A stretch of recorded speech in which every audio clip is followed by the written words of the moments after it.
식생활 관리학 두 번째 시간 수업을 시작하도록 하겠습니다. 이 식품별을 품질 감별해서 우유 및 유제품의 경우는 특히나 이 감별을 잘해야 되겠죠. 물론 이 이제 가공되어져 있는 우유나 유제품이 나오는 경우에는 그 식품 표시사항에서 언제 만들어졌는지, 또 냉장 유통이라면 냉장을 하고 있는 데에서 왔는 건지 온도라든가 이런 거 손 대보면 알 수가 있겠죠, 그죠? 그러한 것들이라든가 또 뭐 유제품 같은 경우에는 약간 이치가 난다든가 이러면 안 되겠죠. 여기 보면은 우유는 약간 단맛이 나고 물컵에서 우유 한 방울 떨어뜨렸을 때 구름같이 아래로 퍼지면서 밑에까지 쭉 내려가는 것이 바로 최근에 생산된 것이기 때문에 이러한 것들을 보는데, 보통은 뭐 이런 어떤 그 물리적인 증상을 보지 않더라도 우리들이 대체로 우유에 대해서 검사할 수 있는 거는 이제 그 유통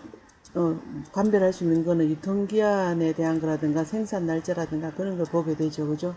그래서 이런 그 우유에 대한 유제품, 특히나 우유 같은 경우에는 거의 살균 제품이기 때문에 그냥 바로 소에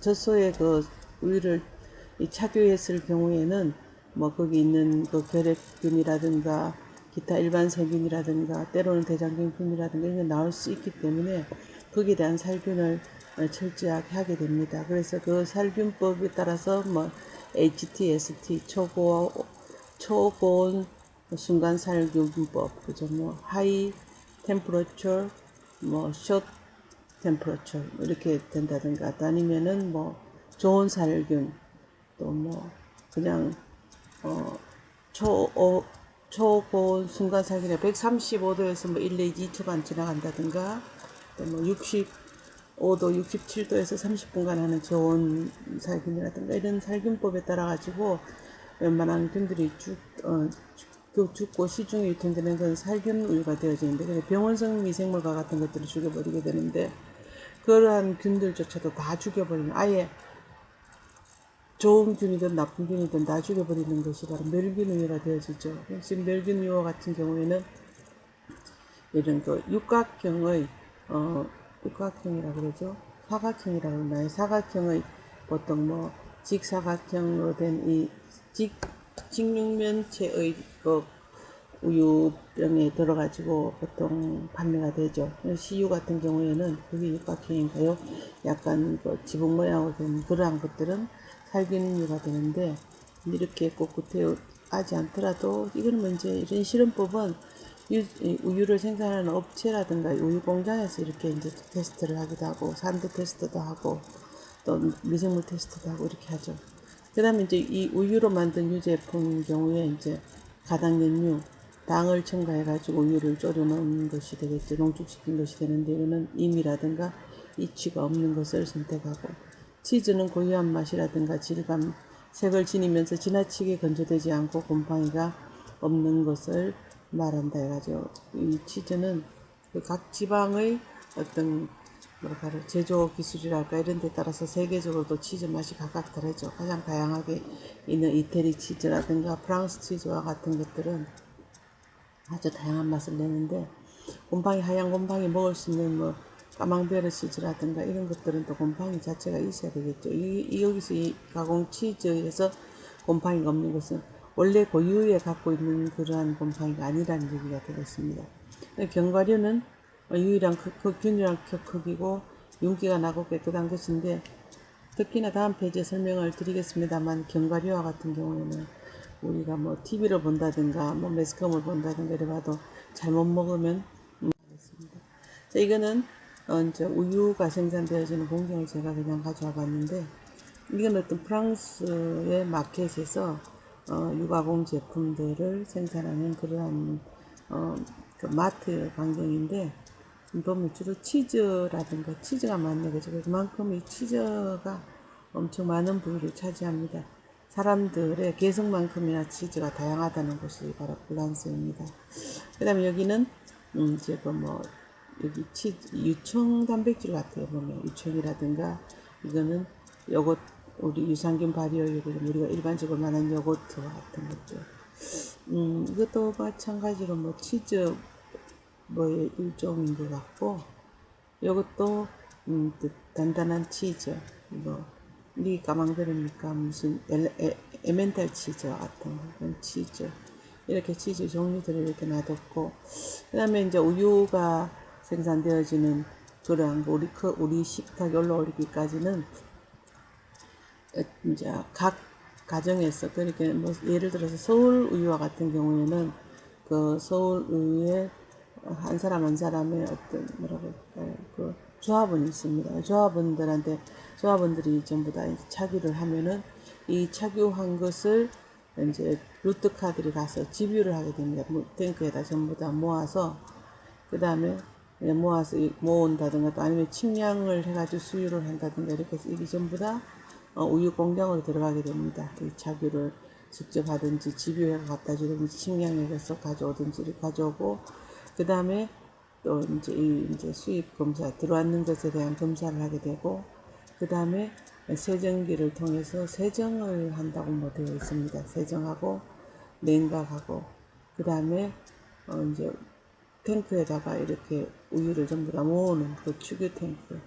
그 다음에 이것을 호모게나이즈라는 균질화 시키는 거. 그래서 균질화 시키기 때문에 우유의 지방구가 뭐 큰 덩어리도 있고 작은 덩어리도 있고, 예를 든다면 우리가 참기름을 간장에 떨어뜨린다든가 물에 떨어뜨렸을 때, 뭐 기름류를 떨어뜨렸을 때에 덩어리가 큰 것도 있고 작은 것도 있고 이러잖아요. 그런 것을 호모게나이즈를 균질화 시키면은 이렇게 지방구가 아주 이렇게 골고루 작게 분산이 됩니다. 그러면 그 지방구 덩어리가 자라짐으로 해서 우리가 마셨을 때에 훨씬 더 이제 입에 닿았을 때에 구수한 맛을 느낀다든가 그런 걸 할 수 있겠죠. 그죠? 균질화를 하게 되겠고, 이 균질화를 이제 하고 난 다음에는 다시 이제 살균이 들어가겠죠. 그 소가 갖고 있는 어떤 뭐 결핵균이라든가 아니면 다른 일반 세균이라든가 뭐 또 여러 가지 균들이 많이 있습니다. 그런 이 소가 갖고 있는 그런 균들, 브루셀라는 아니겠죠, 그죠? 이런 균들에 대해서 다 살균하는 그 공정을 거치는데, 초고온 순간 살균, 뭐 고온 살균, 그 다음에 뭐 저온 살균, 이렇게 뭐 방법이 울트라 하이 템퍼러처, 초고온 순간 살균, 뭐 하이 뭐 쇼트 HTST와 같은 그러한 살균법을 거치고 난 다음에 다시 이 거치는 거에서 또 추출을 하게 되고, 이거 우유를 모아서 이제 우유가 이제 이러한 경우에는 원유가 되겠죠, 그죠? 이런 원유가 되겠고, 원유를 전부 다 들어와서 추출을 하고 살균하고 추출하고 난 다음에 이 충진 포장을 하게 되는데, 이 충진 포장은 특히나 대부분의 그 우유 공장 같은 경우에는 이 충진 포장하는 공정 자체가 사람이 들어가지 않고 그 헤파 필터를 통해 가지고 무균화된 포장을 하게 됩니다. 그래서 그거를 어셉틱 패키징이라고 얘기를 하는데, 그런 무균화된 포장을 해가지고 용기 자체도 가산화수소라든가 이런 것들로서, 그죠? 그 용기 내부에 물론 종이 팩에다 안에는 폴리에틸렌이 이제 라미네이팅 직접 이렇게 딱 같이 달라붙어 있습니다. 그래서 그 폴리에틸렌이 안에 내벽에 있기 때문에 종이 밖에 겉에서 보면 종이라 할지라도 그 우유와 같은 그 수분이 많은 제품이 그 바깥으로 종이를 적시지 않는 이유가 안에 내면에 폴리에틸렌으로 전부 다 이렇게 라미네이팅을 해놓은 상태이기 때문에 그렇습니다. 라미네이팅이라고 하면은 이렇게 직접 이렇게 붙인다는 얘기가 되겠죠. 아주 압축을 시켜서 붙인다는 얘기가 되는데, 그래서 이것도 무균실에서 공급을 하고, 이 자체에도 이제 이 축유가 배관을 통해서 들어가게 되면 이 자체가 무균실입니다. 그래서 이 여기 들어가고 난 다음에 공기와 같은 것들도 전부 공기를 공급할 때도 헤파 필터라는 어떤 그 100만 분의 1 마이크로미터의 사이즈로 된 그런 어떤 먼지 같은 것들 다 걸러낼 수 있는 그런 상태고, 그래서 사람 안 들어가죠.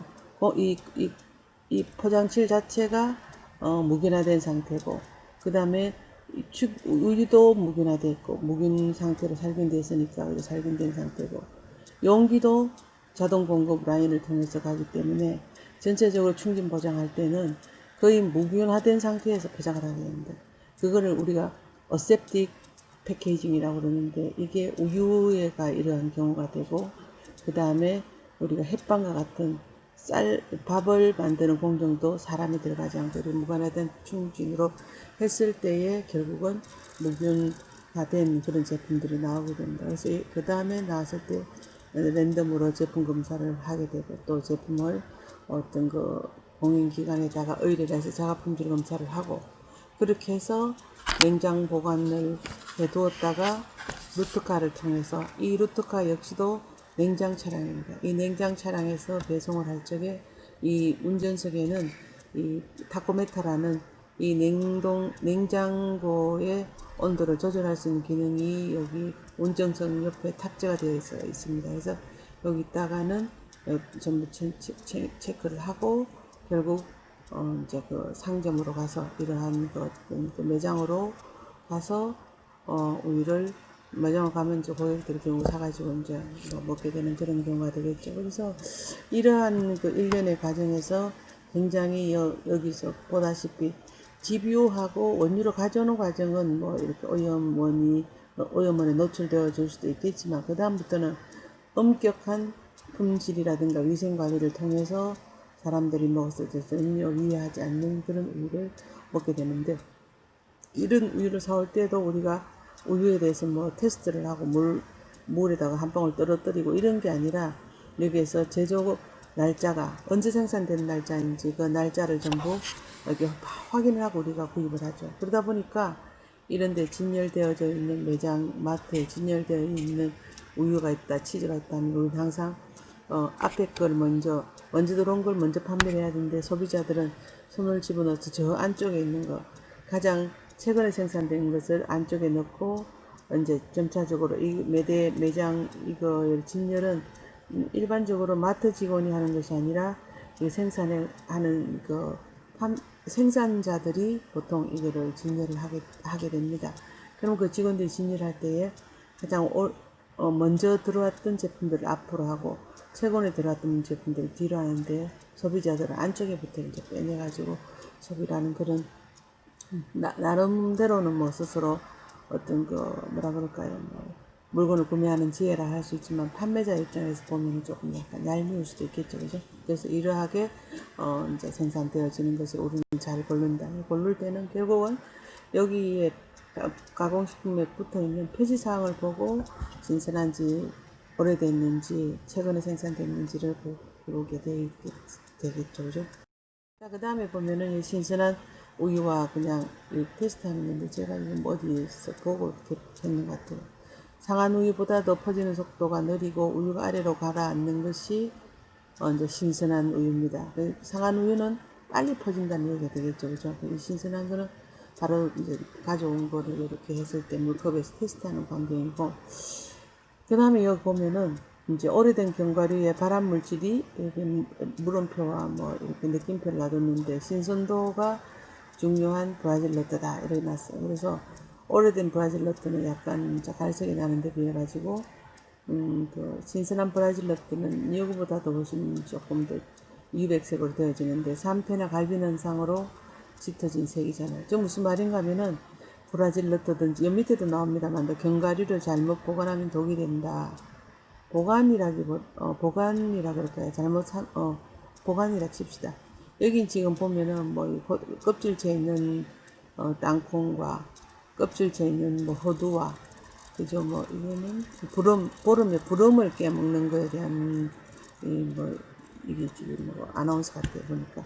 그래서 이거는 뭔가 하면은 껍질이 있고 속에 내용물이 있으면 그나마 껍질이 보호를 해줄 수 있는데 바로 이렇게 전부 다 껍질을 벗기고 가공을 해서 놔두는 경우에는 상온에 노출이 된다든가 또 햇볕에 노출된다든가 공기 중에 노출이 된다든가 뭐 또 이렇게 용기 같은 것이 어떤 뭐 금속이온에 노출이 된다든가 하면은 여기 있는 불포화 지방산과 같은 것들이 말 그대로 포화가 아니고 불포화 지방산에서 이중결합들이 많이 있습니다.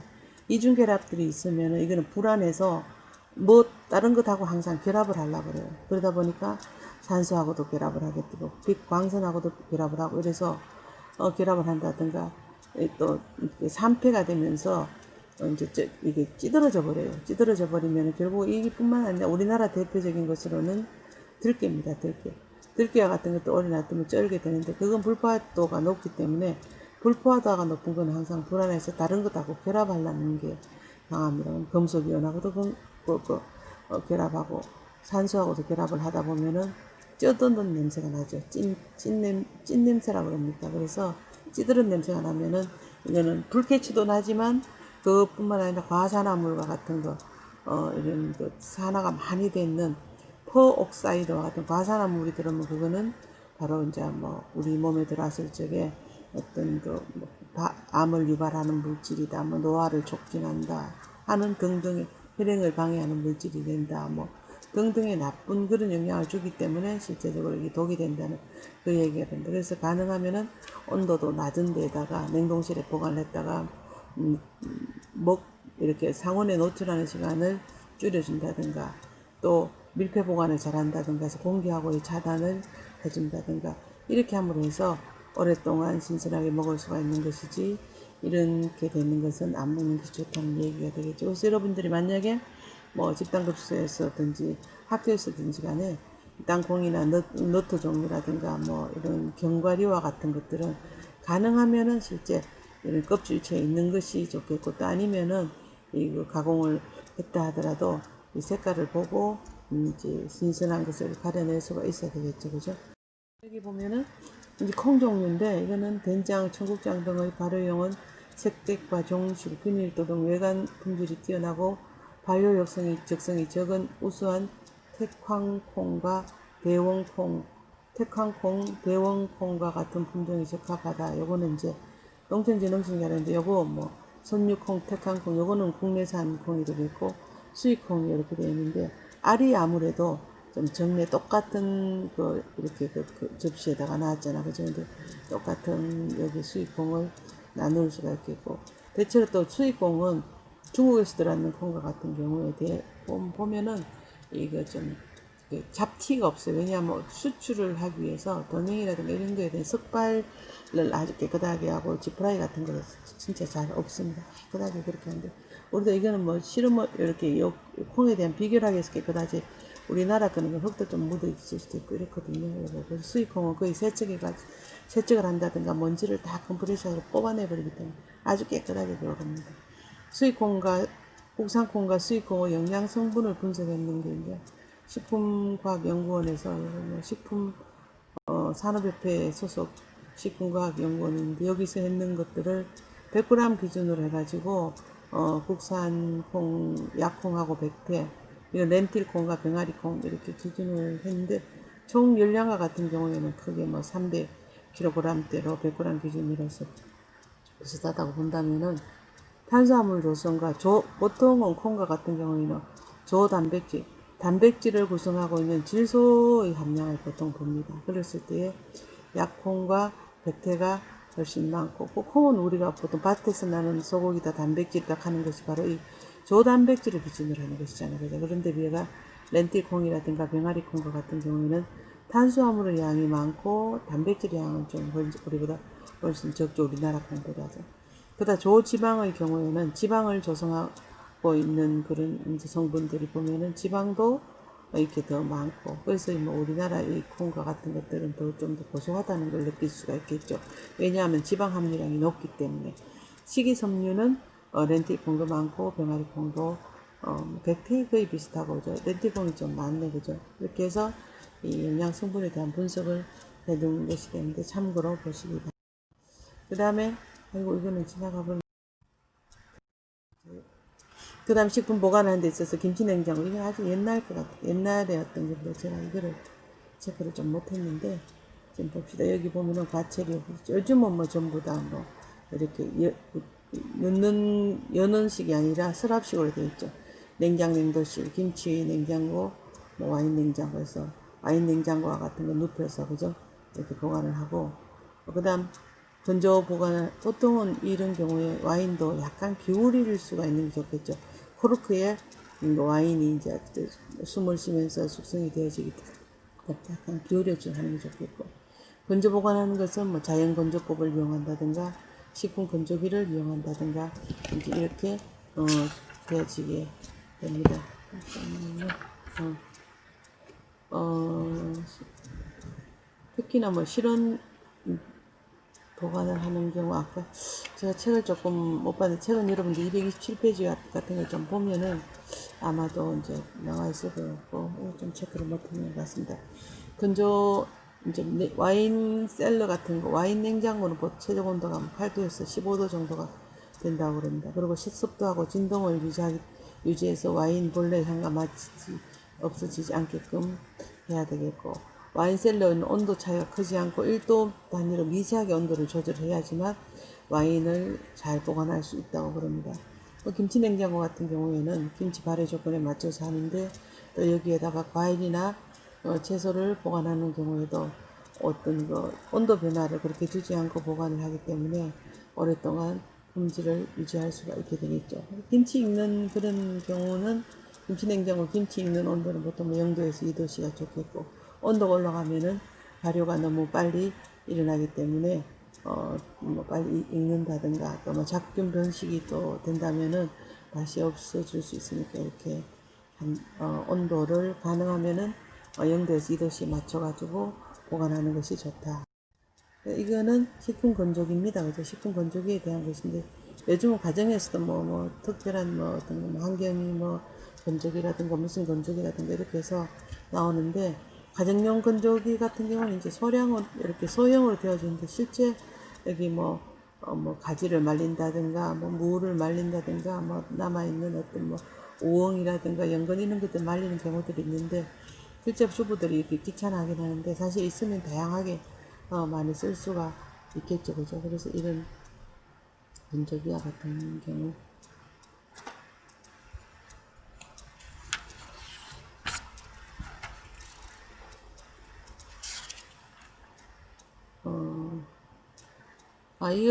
이 건조기에서 우리가 뭐 청국장이라든가 요구르트 같은 것도 만들기도 한다고 그럽니다. 과일이나 야채 해초류 같은 것들을 또 건조시켜서 오랫동안 뭐 보존을 한다든가 이런 것들도 할 수가 있겠죠. 그죠?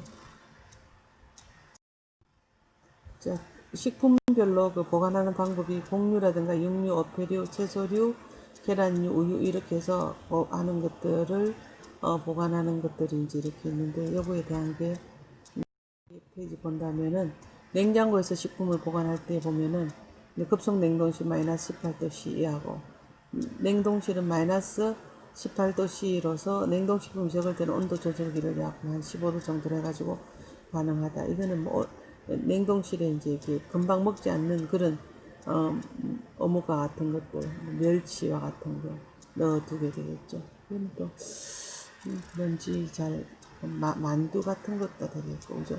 여기는 보면 빙온실이라 그래가 보통 마이너스 1도에서 1도씨인데 식품 얼기 직전 상태로 보관을 하는 경우고 뭐 된장, 달걀 요즘 이렇게 보관 안 하죠. 물론 이제 살균이 돼가 나온다 하지만 용기에 넣어서 보관하는데 예전엔 다 이렇게 뭐 달걀을 보관했죠. 지금 이렇게 하면은 껍질에 혹여라도 묻어다 있을 수 있는 어떤 대장균군이라든가 항문으로 나오니까 일반 세균 같은 게 있을 수 있으니까 밀폐된 용기에 담아서 넣어줄 수가 있겠고 이 문 쪽 포켓에는 우유라든가 유제품 같은 거 넣고 밑에는 뭐 양념류 그 다음에 여기는 무 건조실에 가죠. 채소하고 과일을 건조하기 위해서 습도가 이렇게 습기가 수분이 공급되어지는 데서 이렇게 두고 그 다음에 냉장실에 뭐 패킹 이렇게 밀폐 용기에 담아놓는 것들 유효 용도로 약 70% 정도만 저장해서 냉기 흐름이 원활하도록 간격을 유지하고 해라. 이렇게 사실 보관하면 가장 아이디어하겠지만 이런 것들을 이렇게 보관 안 하고 꽉 냉장고처럼 우리가 넣어서 보관하는 경우가 많죠. 그죠?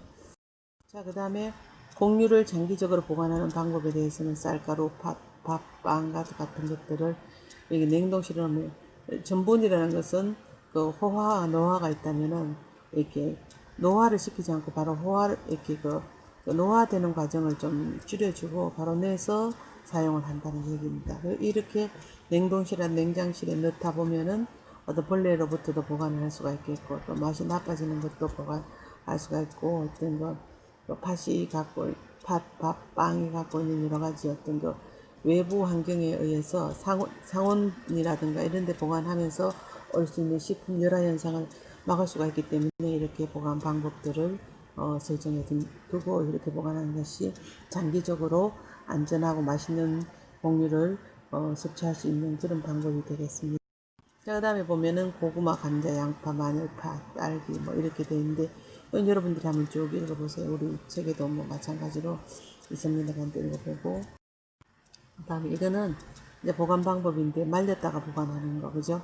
새로 산 감자는 보관하기 전에 신문에서 좀 건조하게 놔두다가 보관을 하고 고구마도 마찬가지로 좀 건조한 상태에서 보관을 하는 것이 좋고 요거는 양파인데 뭐 백종원신가요? 뭐 양파 오래 하는 법에가 요 꼭지를 한 개 한 개 한 개 이렇게 하는데 그런 많은 양을 못 하니까 이렇게 하는데 실제적으로 뭐 시골 같이 아니면 주택에 사는 경우는 이렇게 그늘진 곳에 통풍이 잘 되는 곳에 보관할 수 있지만 아파트 같은 경우에는 이렇게 보관 안 된다면 신문지라든가 이렇게 그늘진 데다가 조금 간격을 더 띄어서 보관하는 것이 좋겠죠.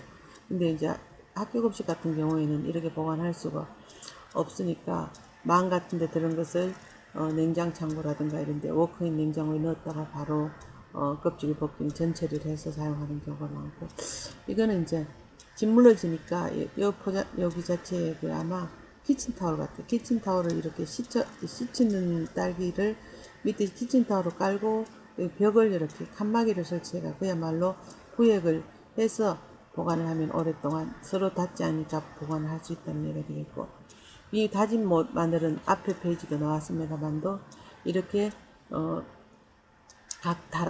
이렇게 간 다음에 여기 그 뭐요 여기 아이스크림 아니 참 얼음 보관하는 용기에다가 넣고 더 비닐로 이렇게 덮어 가지고 나중에 하나씩 뺀다든가 또 아니면 이걸 아예 밑에 구멍에다 넣고 위에 하나씩 넣고 다시 비닐을 깐다든가 하면 하나하나씩 빼낼 수가 있다는 얘기가 되겠죠. 그래서 이렇게 사용을 한다는 얘기입니다. 그래서 이번 시간 수업이 여기까지인 것 같아요. 그래서 여기까지 수업하고 다음 시간까지 조금 쉬도록 하겠습니다. 수고 많으셨습니다.